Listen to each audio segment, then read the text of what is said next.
This is the Atiranachanda Cave temple on the outskirts of Mamallapuram, not far from the city of Chennai. Like most monuments here, this too was built around the 7th century by the Pallava kings. The shrine inside has a stone lingam, a symbol of Shiva, the god of destruction. But look at the panel behind the lingam. You can see this panel at many places across Mamallapuram and elsewhere too. Our story today is about this panel. It is an icon that tells us something about the religious landscape in these parts 1400 years ago. The panel depicts Shiva, the god of destruction, his wife Parvati, and their son, the ancient warrior god Muruga. Behind them are Vishnu, the god of protection, and Brahma, the god of creation. This little domestic group of father, mother, and son was a popular icon during the Pallava period. It's called the Somaskanda. Sa is Shiva, Uma is Parvati, and Skanda is another name for Muruga. Now, if you're familiar with Indian gods, you will at once see that someone is missing from this family portrait. Who's missing? The missing person is Ganesha, the elephant-headed god and the other son of Shiva.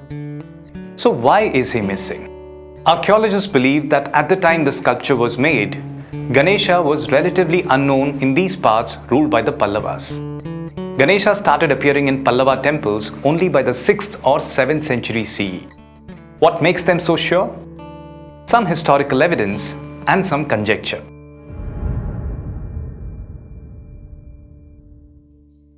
Ancient Tamil literature called Sangam literature, dating back to the 3rd century BCE, talks of 5 major gods.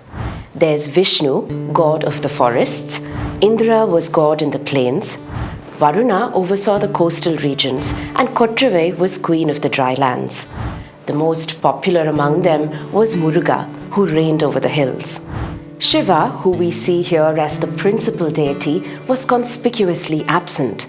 In fact, the earliest reference to Shiva in Tamil literature comes only around the 5th century CE. Around that time, Hinduism was not the only big religion in these parts. Hinduism is one of the oldest religions in the world, but around 2000 years ago, it faced tough competition from 2 other religions that emerged from the subcontinent, Jainism and Buddhism.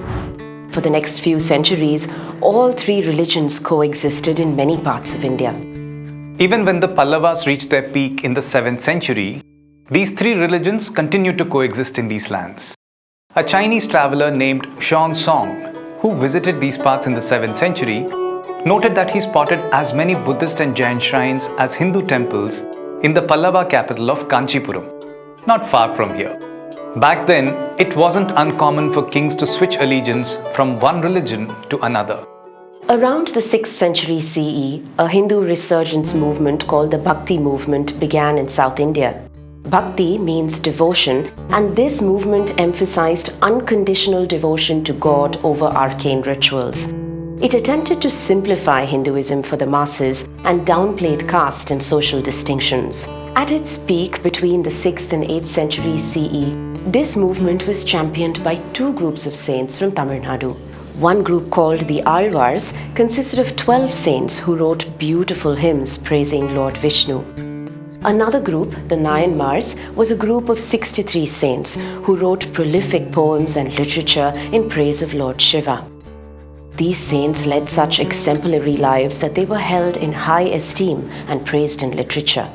The Bhakti movement spread from Tamil Nadu to other parts of India too. Eventually, Hinduism regained its lost ground and overshadowed the other 2 religions. This was exactly the time when the Pallavas were at their peak. The Pallava kings accepted Shiva as their main god and built many stately temples dedicated to him. Many of those temples still stand. So when did Ganesha enter the picture? Only by the 7th century. A popular devotional song, Vaatapi Ganapati, hints at the story. In 642 CE, the Pallava king Narasimhavarman I defeated the Chalukya king Pulakesi II. He invaded the Chalukya capital Vaatapi, now called Badami in modern-day Karnataka. Story goes that his brave commander, a man named Paranjoti, brought back a statue of an elephant-headed god from Vaatapi. He installed it in his hometown, Tiruchengattankudi in Tamil Nadu. It is believed that the statues there could be the oldest evidence of Ganesha worship under the Pallavas. Now it so happened that later in life, this battle-hardened commander too became a saint. Not just any saint, but Saint Sirutondar, one of the 63 Nayanmars who wrote songs in praise of Shiva. Gradually, Ganesha got absorbed into Shiva's family as another son of Shiva in Pallava territories too. But that doesn't mean that Ganesha wasn't popular or was not worshipped elsewhere in South India. We know that he was a popular god in the kingdom of Pandyas, further down south, even as far back as the 4th century CE. So across India, you will come across a wide range of stories about this first family of Hindu gods. In some, Ganesha is a bachelor, while in some, Ganesha has 2 wives. Some consider Ganesha to be the older son, while others insist that Muruga is older. Some parts of North India barely acknowledge Muruga as a god.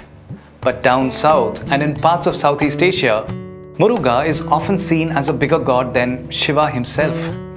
Who would have thought that a single family portrait could reveal so much about the religious history of a region? I hope you liked that story. We have plenty more stories to share. Do subscribe to our channel and we'll keep you posted on all the new videos we release.